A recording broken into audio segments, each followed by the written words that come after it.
Are you wondering if you should change the names of people who appear in your book? Here's what I advise to my clients. Number one, it's really, really hard to write a book and change the names in the writing because you can forget what name you used. It gets confusing. It's a lot easier to retell the story using the real name. So if you're writing drafts that are only for your eyes, go ahead and write the real names. It'll help you keep the story straight.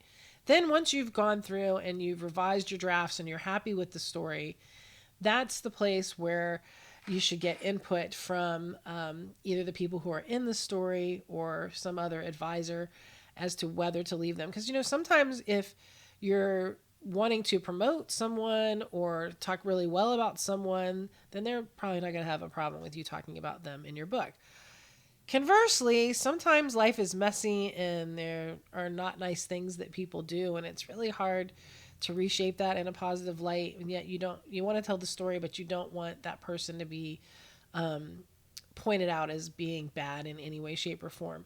And those probably are instances where you want to change the name. So going through that final draft, that's the time for you to go through and make some decisions on I'm just not comfortable leaving this person's name, so I'm going to change it. And then, of course, before you actually publish, if you have any questions at all, that is the time to seek legal counsel and just make sure that you're covered.